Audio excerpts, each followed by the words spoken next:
Hi, everyone. Welcome to the Healthy Soils Indoor Farming discussion as part of the Future Food Panel at South by Southwest.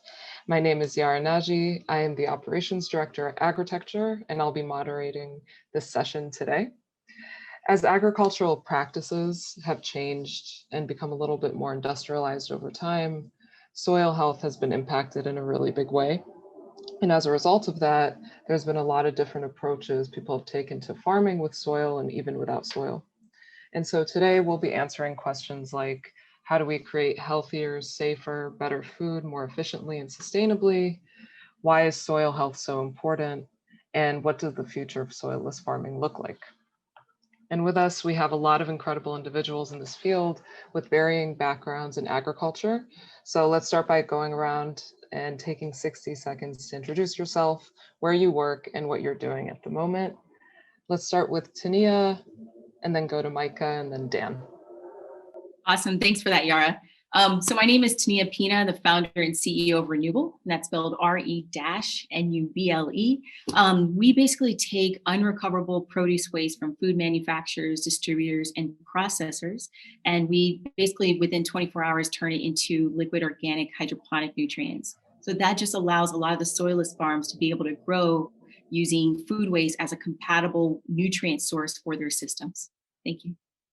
Hi, everyone. My name is Micah Helle, and I'm the hydroponics specialist at Pillsbury United Communities in Minneapolis, Minnesota. Part of my job is to commercialize an indoor freight farm in Minneapolis. And the second part of my job is to bring educational opportunities and workforce development to BIPOC youth in North Minneapolis. Thanks, Yara. I'm Dan Rejto. I'm the Director of Food and Agriculture at the Breakthrough Institute. We're an environmental think tank, and we conduct research and analysis and advocacy related to identifying technological solutions to environmental problems. So a lot of my work focuses on the role of the federal government and innovation in reducing greenhouse gas emissions in the food system. Very cool. Thank you, everyone. So I think let's kind of jump right in and start having this conversation. Dan, I actually wanted to start with you. I think because the Breakthrough Institute looks at technology in a really interesting way and sees the potential of it, in being beneficial ecologically while keeping people's needs in mind. And I know some of the work that you've done has related to soil science R&D, agricultural innovation. And I think it would be great if you could kind of speak more about some of those papers that you've been a part of, and maybe even some of the takeaways from that research as well. Sure. So my work generally focuses on decarbonizing the food system, and that's an incredibly complex task. It's a complex system, and there are many different sources of greenhouse gas emissions. So I think if I want people to come away with one thing, it's that there's a kind of scattershot of different innovations and policy solutions that are necessary. Soil carbon sequestration, vertical farms are a piece of it, but they're only one piece.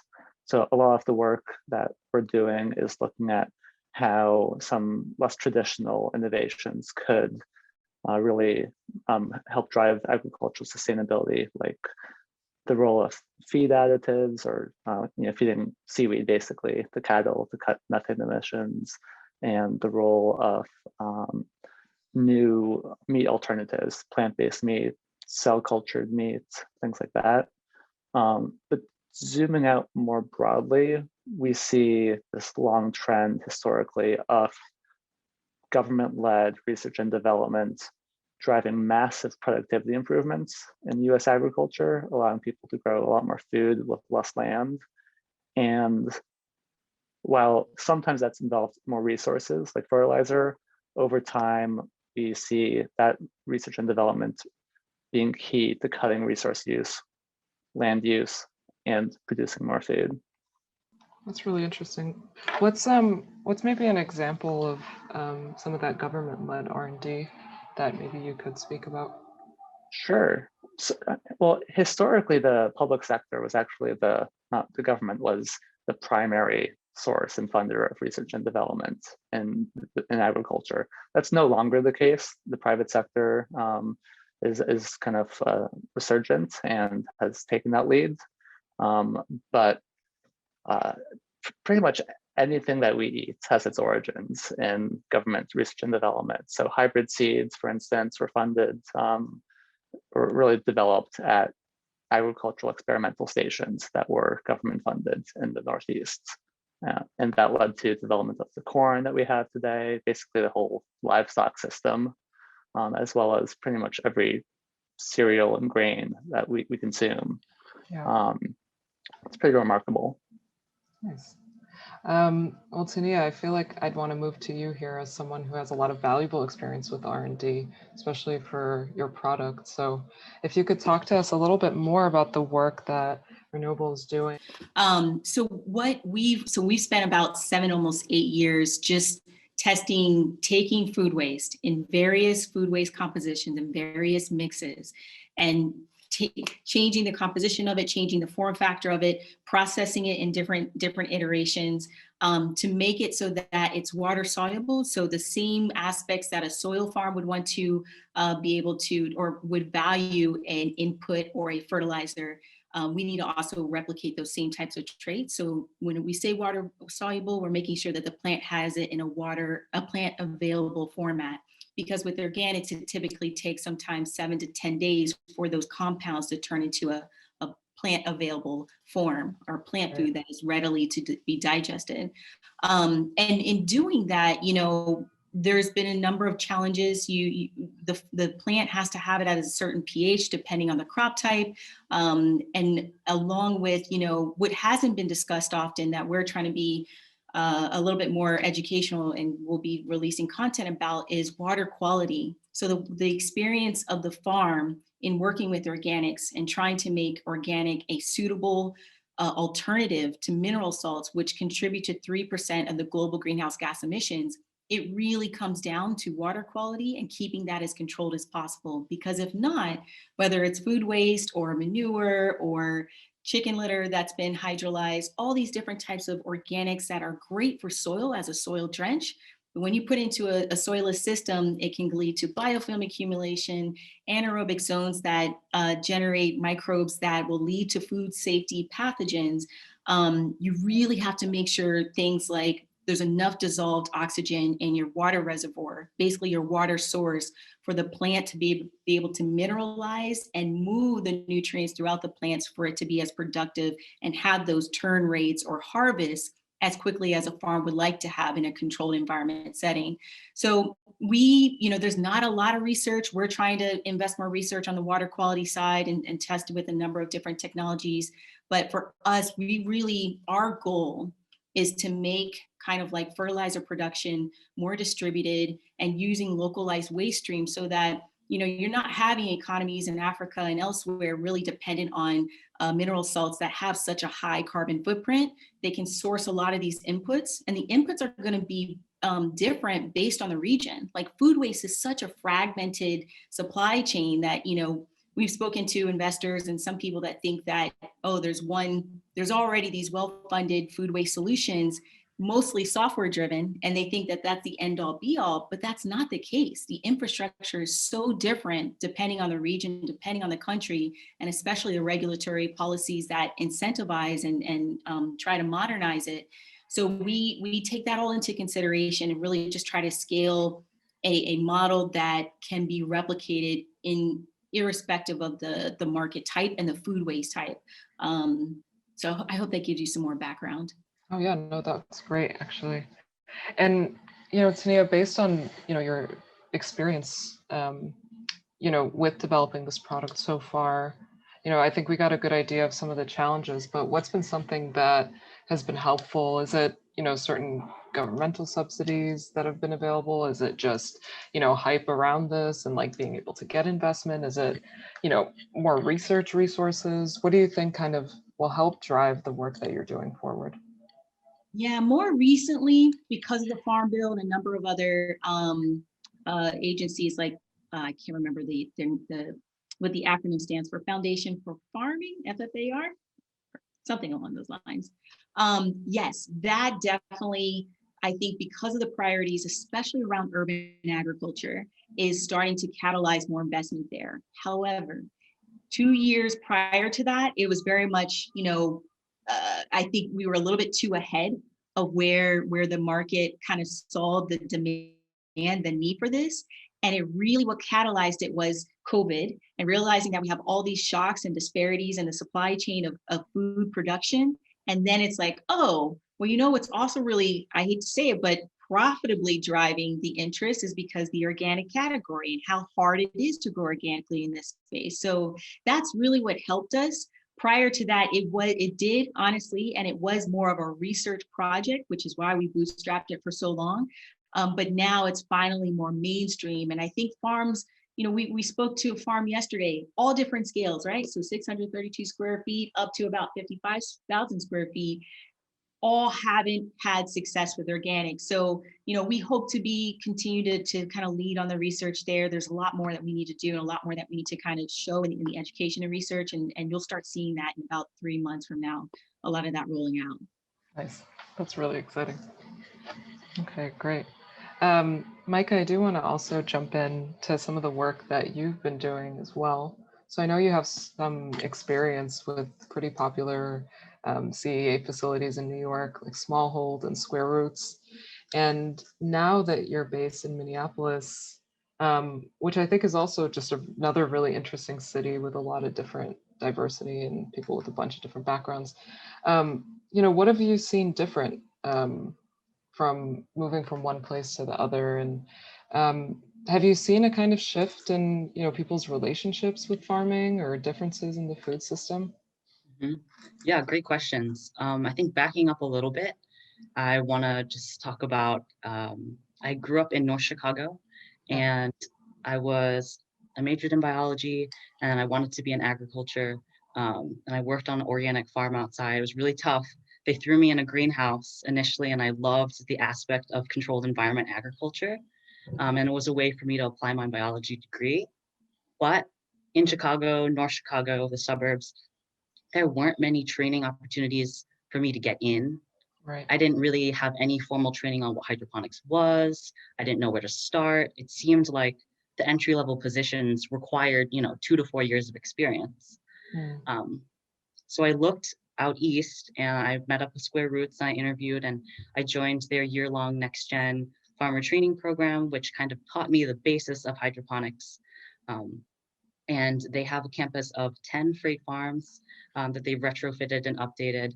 And then from there, we kind of gained management practices and opportunities there. But really, my main goal was to learn out east and bring that technology, those platforms, those resources, that knowledge base back to the Midwest. So I recently relocated to the Midwest, back to Minneapolis in May.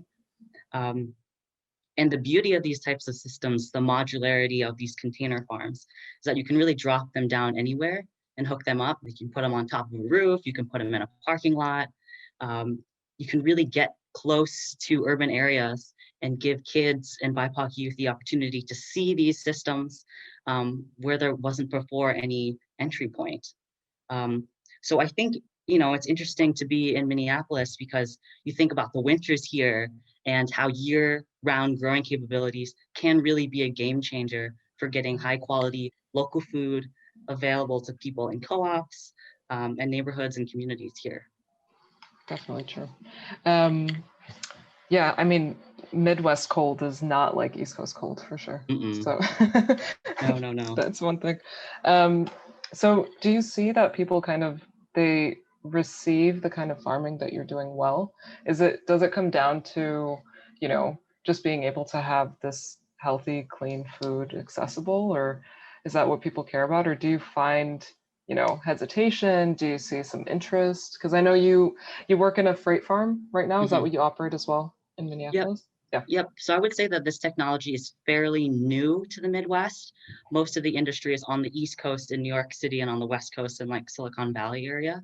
Yeah. And then to have access to this type of technology moving towards the Midwest and the Mid-Atlantic region, I think that's huge. I think there is some skepticism about what is hydroponics because people have never really heard about it.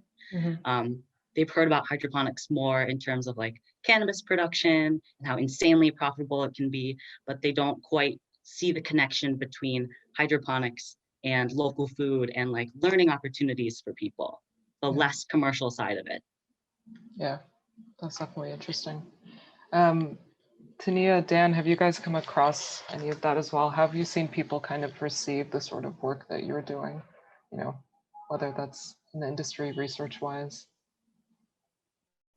I'll, Yeah, Tinia. I'll go ahead and take it. Yeah. So where I'm at right now, our facilities in upstate New York in Rochester. So up here, where you have massive like intergrow greenhouses, they grow tomatoes hydroponically. And I apologize, they're using cocoa coir through traditional drip irrigation. So a lot of I think it just depends the proximity to where there's agriculture economies. I'm not sure if Micah, if you're near like a densely kind of farm economy where those conversations are happening, but at least I think New York State having a lot of the greenhouses in upstate New York, and then when you think right across the water in Ontario, Canada, where it's a large hub of greenhouses globally, a lot of that is kind of just like just naturally or organically those insights and those conversations to expand the industry and just teach each other is naturally happening. And then with New York State having a lot of programs such as Grow NY that are funding food and ag, and the proximity to some of the challenges food-wise with food distribution with New York City, I think maybe what Micah is referring to is just, are some of these areas in the Midwest or elsewhere challenged as much as the coastal communities with food distribution and the food mileage? And so I think that those are drivers, but definitely would love to hear what Dan's thoughts are. Yeah, it's really interesting to see, I think, the difference in maybe value of facilities, which are maybe more educational, well, size and develop in ways that allows them to be more educational and community-based versus those which are much more commercial. I used to be based in Oakland, and across the bay in San Francisco, there was Plenty is a sizable vertical farm company there, which is very much commercially focused, much less community focused. It's out in the industrial kind of production area of the city, quite divorced from where people live. And so,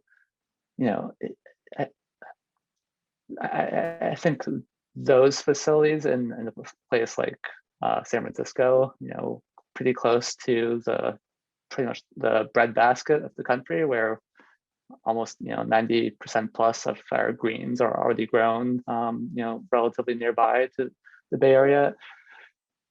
Places like that, I'm very skeptical of their, I guess, value from an environmental standpoint. There's not a huge kind of transportation cost or carbon footprint. We certainly have some kind of water, we have water supply issues certainly across California, but it's interesting to contrast that with something like what you're talking about, Micah. I've actually spent a number of years working with school gardens in Providence, Rhode Island, and elsewhere, and it's clearly can be extraordinarily beneficial to connect people with how food can be grown. It's not the way most food is grown. Most of the food we grow is certainly being grown out in the Midwest in massive fields. But nevertheless, it's, I think, incredibly beneficial to develop the type of food literacy and agricultural literacy. And it sounds like these types of farms can really do that. Yeah, very true. And I think also is probably also a really necessary part of, I think moving these sort of industries forward. It's really just been a few years since indoor farming has become a lot more mainstream, or a lot more people have been aware of how it even works. And so definitely, awareness about it, educational training, reconnecting, young people with agriculture too, because young people are moving further and further away from it. At least we find that in cities, obviously. So that is definitely interesting. Something that was brought up actually was kind of the impact COVID has on the farming industry. I feel like talking about the future of food, we can't skip that topic. I think I'd be interested in understanding, how COVID has impacted each of your operations, businesses. Has it changed your line of work? And, how do you think it'll impact the future of farming as well?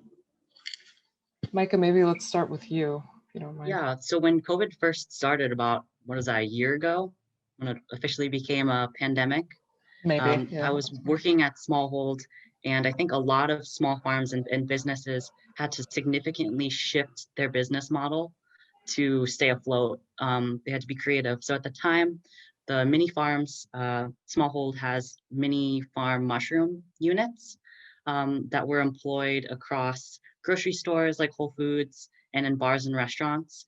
And as bars and restaurants closed and grocery stores were trying to figure out, how many people could we actually have in a grocery store? And then on smallhold end, did it make sense to like send farm techs in to service these things? We needed to factor in all these new food safety measures. And I think that beauty of indoor growing and controlled environment agriculture and startups within the space is you survive by being flexible and being able to shift. So we shifted away from grocery store growing and we shifted more towards home deliveries. And COVID here in small contained boxes is really hard when airflow is pretty directional and the spaces are pretty tight.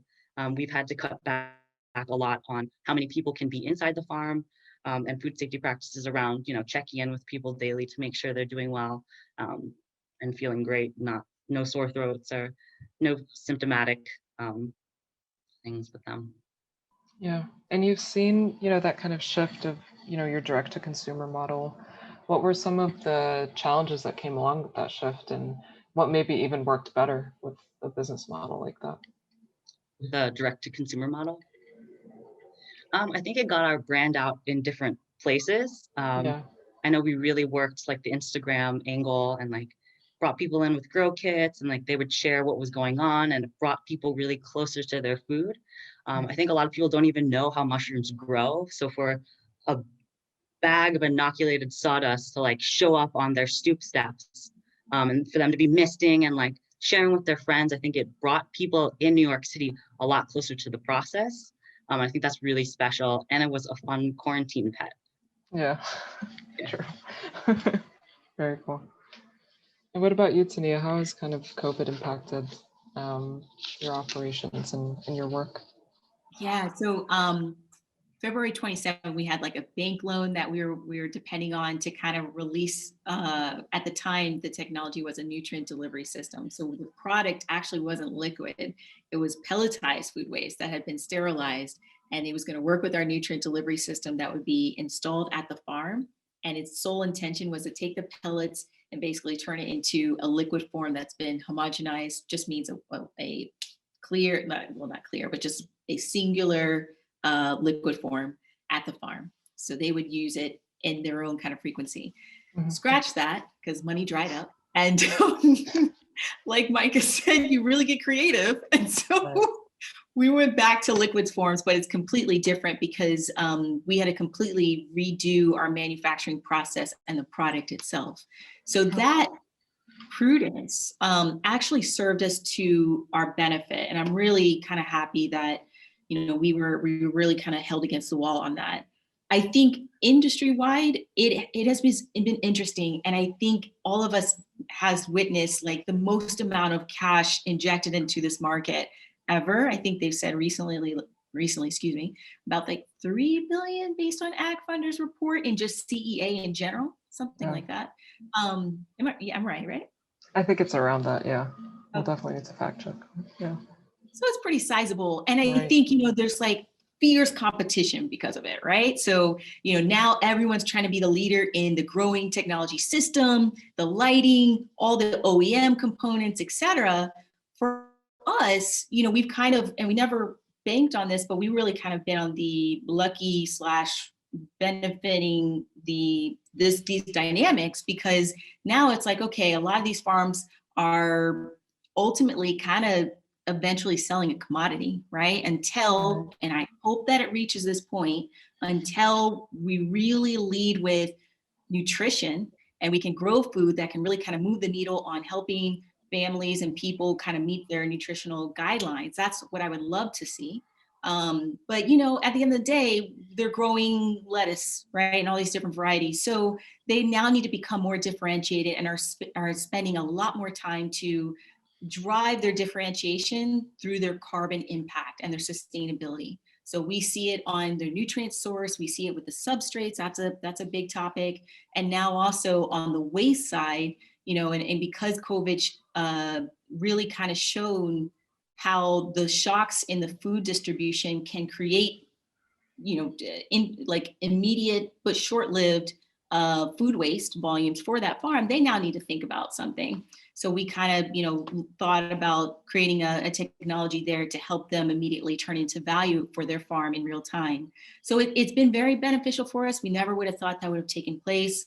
But, you know, I think with this competition, because there's so much more money in the market and everyone's trying to grow in this way that is I think, beneficial, I think that basically I hope that it's, like I said, driving two things: increasing the sustainability throughout the market and also increasing the nutrition that we're actually hoping to grow more of. Nice. Yeah, definitely. Yeah, Dan, do you want to jump in? Sure. So I'll just jump in to speak really more at a national policy level, actually, because it's a think tank. We have minimal operations besides research and convenings, but it's been fascinating to observe nationally that I think COVID's had a couple impacts on what policymakers in agriculture are focusing on. So on one level, there's increased interest in zoonotic diseases and zoonotic disease control. So there's clearly a huge need for continued research funding from the feds in that area, and there has been increasing support there as well. There's a major new facility, I think, in Manhattan, Kansas, the other Manhattan, sorry folks, that is looking at animal diseases, and that is really just, I think, just finished construction recently, if it's not still ongoing. So I expect to see a lot more support for facilities and research in that direction. But then there's also been these huge impacts on farmers, of course, nationally. I think last year was an anomaly in so many ways for farmers. So crop prices kind of fell through the bottom. Livestock prices, you know, similarly. However, there was an unprecedented level of government support financially, such that most farm incomes were actually above where they normally are. And that type of payment, that type of support, I'm seeing continued interest in that with the discussions that policymakers are having now about paying farmers to sequester carbon. So Biden administrators at USDA, Democrats, are really interested in how to set up some type of program to pay billions of dollars to farmers to adopt new practices on their farms and store carbon. And I think there's lots of challenges with that, lots of limitations. I'm not particularly optimistic about the potential for a program like that. However, it does offer a new paradigm, really, for agricultural policy, in which payments are dramatically increased for carbon reduction, for emissions reduction, and carbon sequestration. And that's, if anything, exciting to see. Yeah, no, definitely. And you know, Dan, what do you think is something that will kind of help with, you know, obviously the impact of COVID is we're going to see the impacts of it for years to come with a lot of farms in the US especially. And you know, you're talking about programs like this and potentially paying these farmers. What's something that you think will kind of work or could be beneficial? So what I'm most optimistic about is really expanding some of the existing conservation programs that we have. We already have a number of environmental programs that pay farmers, that basically subsidize them to adopt better practices, to adopt no-till farming, to plant cover crops when the ground would otherwise be bare, to manage manure in livestock facilities better. All of these different practices have lots of potential to be scaled up, but money is absolutely the limiting factor. Many more farmers apply for these programs than there's enough money for right now. Yeah. And then on the other side, we've just released some new analysis showing how much increasing R&D funding could reduce greenhouse gas emissions and land use, overall doubling the amount of funding in agricultural research, which is minimal right now. It's way, way less than what we fund for energy, for health, anything else. But doubling that funding could reduce land use equivalent to the size of I think Iowa, and could also reduce something on the order of like 1/6 of greenhouse gas emissions from the ag sector. Just because making our food more productive, whether that's through indoor farms or new fertilizer formulations or new seeds and breeds, can help us use a lot less land, which has an enormous climate benefit. I know that a majority of people on this in this discussion are at least more involved in the indoor farming industry. But I do think, obviously, when we think about the future of food, and even, in regards to the topic today, it is important to also bring in, the soil farming as well. And I always ask myself this question, and I'd be interested to see what you guys kind of think. But, how do you kind of see current soil farming, whether that's in cities or in more rural areas, and CEA kind of existing in the future? Do you see kind of it working hand in hand? Is it more that, controlled environment agriculture will grow things more like leafy greens and herbs, and then, we have more livestock and other crops kind of growing with some of these existing soil farms? How do you guys kind of imagine that? People are very excited about hydroponics right now. It's known as like the future of farming, the future of agriculture. And I think it is too. I think it's the reality of agriculture. But I don't want to detract from the importance of soil farming, because I really do think there will never be a point in our history where we are only farming indoors, only in greenhouses. I think there needs to be a diverse workforce working on diverse solutions for a sustainable future within agriculture. That's something that we talk about all the time, how CEA is not there to replace anything. One is not better than the other. It's not a one or the other, it's both in tandem. How do they work? How do they make the job easier for farmers? How do we take yield data? How do we maximize yield out of outdoor farms, out of indoor farms, and what technology can be used across the aisle for indoor and outdoor applications? Yeah, definitely. Yeah, and I'll add in here, I completely agree with Micah. I think it's important to, just even from an economic development standpoint, to still have these soil based markets, not only because of the type of food that can be grown, but also just there's aspects about soil microbial networks that you can't replicate in a hydroponic system. And honestly, it just doesn't simply make sense. So there's a project that hasn't been announced yet, but they're exploring how to help, like, let's say agriculture economies where 95% of their markets are growing soil-based food, is trying to look at for distressed properties and warehouses and industrial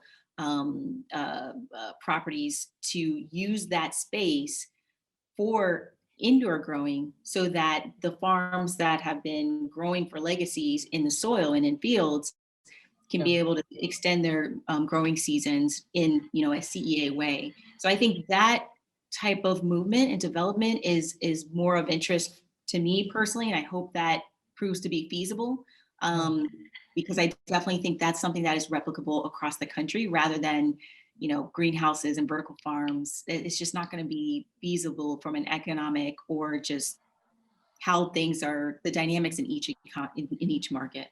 Yeah, that's just kind of the reality of it. Exactly.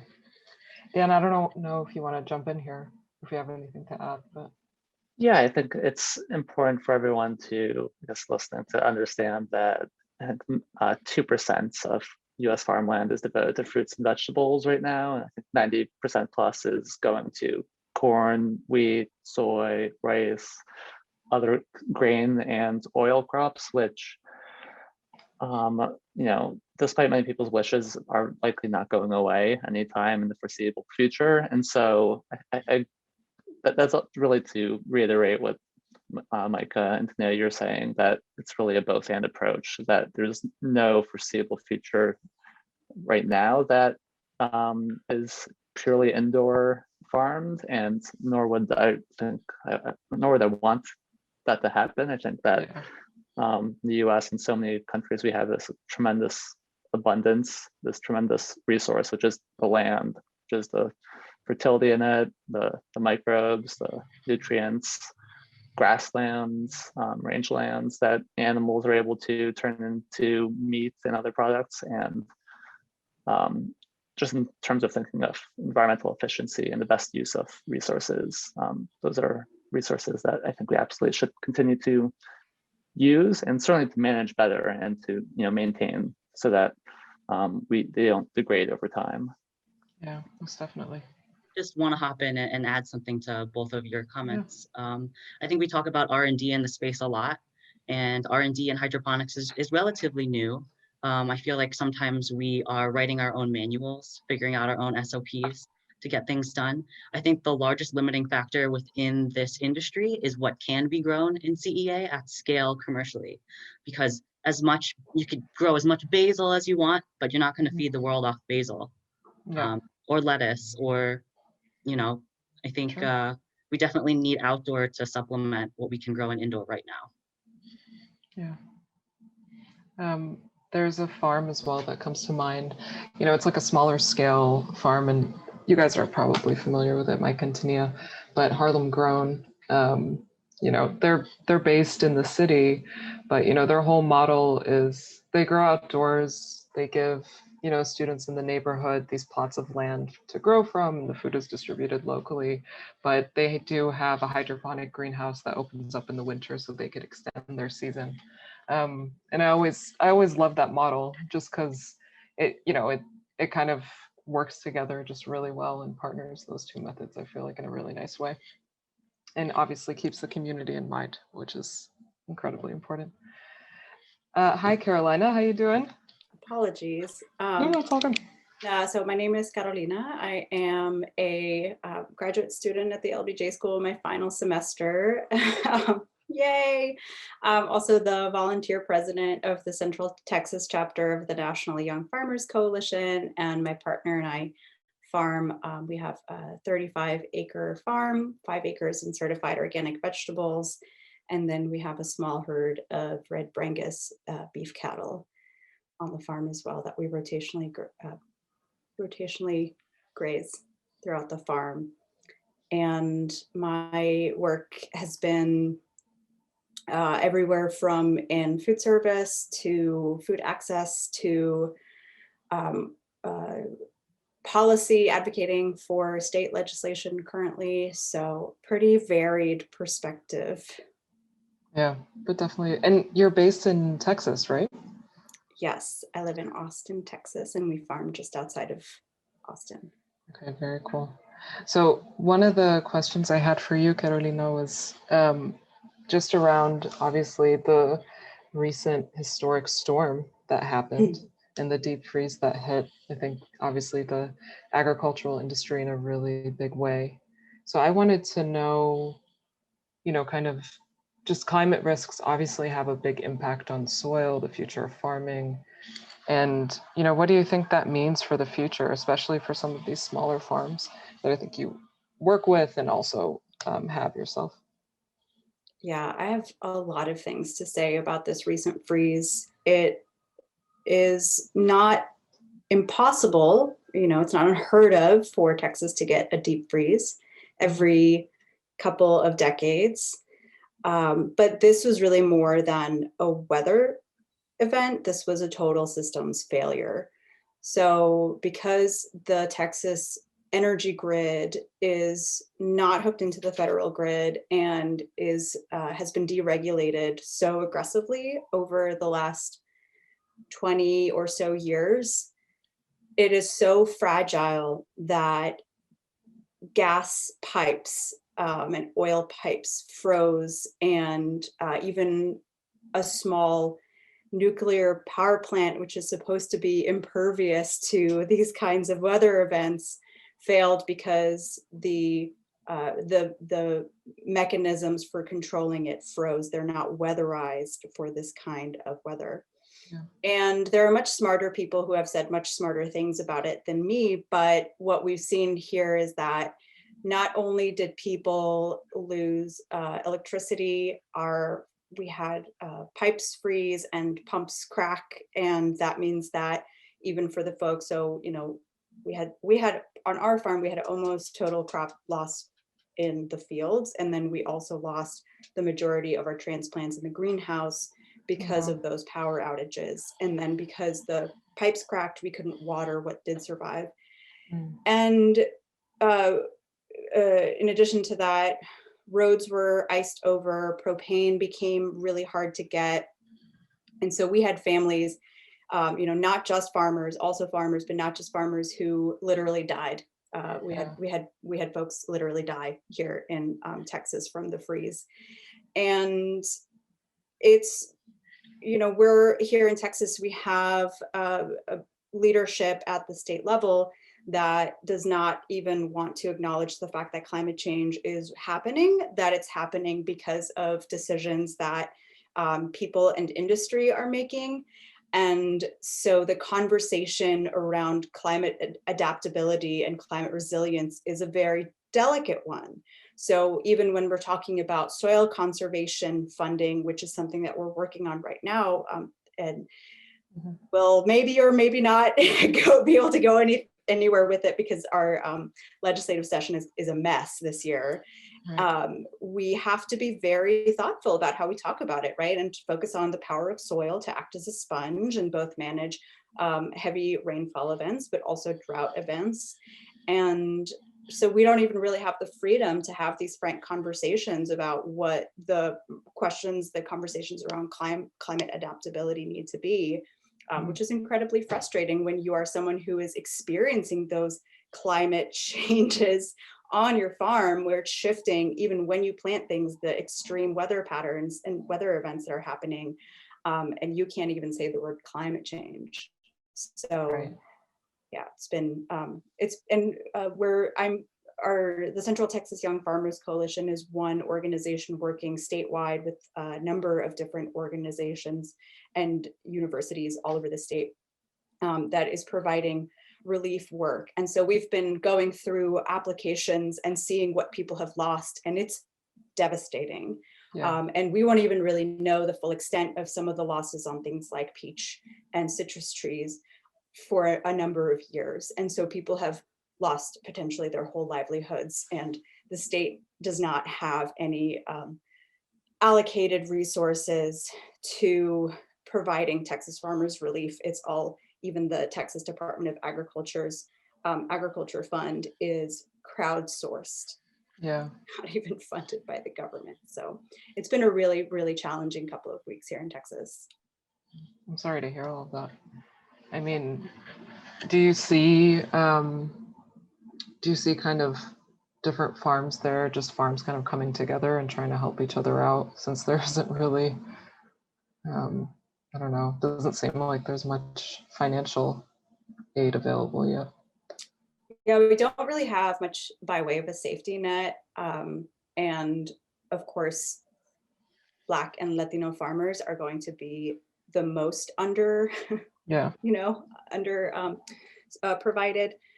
But we have seen, at least here in our local community, where a lot of farmers have been brought up in a very bootstrap, sort of individualistic, bootstrap, pull yourself up, your bootstrap mentality.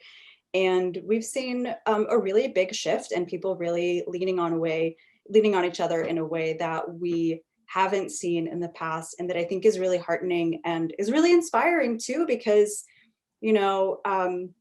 this is a culture shift. And how many times in your lifetime do you get to see a culture shift in a community that is as unique as a farming community?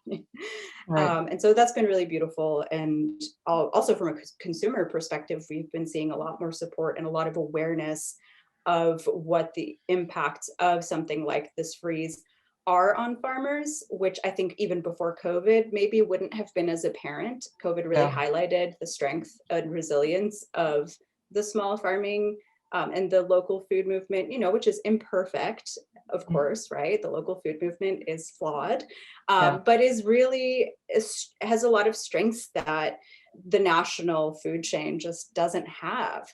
And so right now we're working also on legislation to remove some of those additional barriers that would allow smaller producers to be able to get into different kinds of markets and be that, you know, at least plug some holes while the national food chain kind of comes back online after an event like, you know, COVID, the grocery store runs, or then again now with the freeze. Yeah, definitely. I want to give anyone the chance to jump in if they want, but okay. Yeah, I mean, we were just talking about this too. I mean, COVID is definitely going to impact the farming industry for years to come. And I feel like this is kind of a moment where situations like this in Texas and, you know, the changes to like demand that we've seen as well as a result of COVID is really just a point in time where, yeah, we do need to kind of continue with that culture shift and take those lessons and, you know, kind of learn from them and be able to adapt in our industries accordingly. So. Yeah, I would love to hear, and I'm sorry, but if any of the farming communities have been at all affected by the freeze in Texas, like I'm wondering how far that ripple goes out.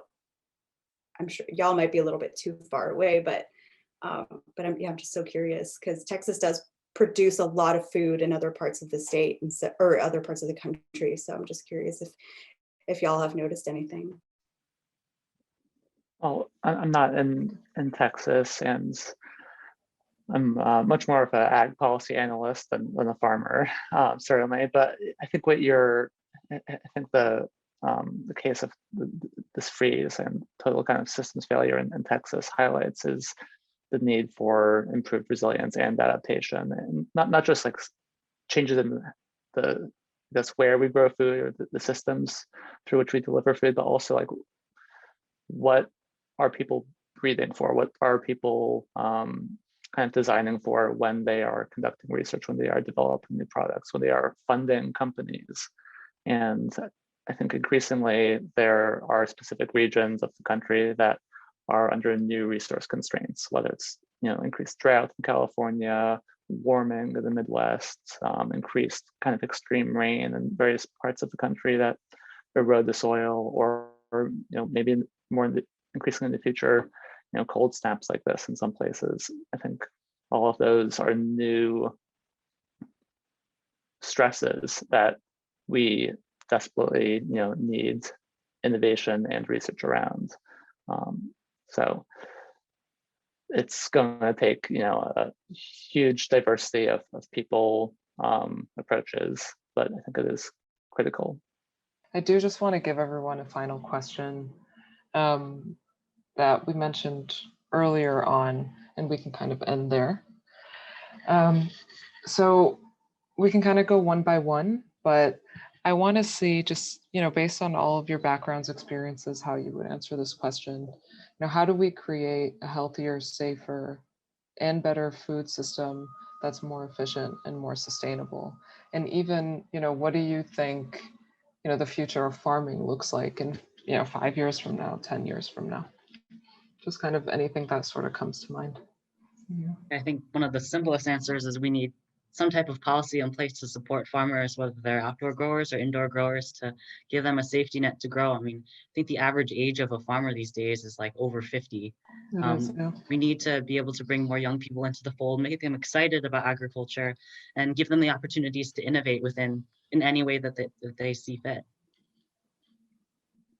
Yeah, I would agree with that. And I think also, I know there's some software platforms that are trying to create more responsive distribution and marketplaces, so that when there's too much supply in one area, another buyer can actually respond and take that.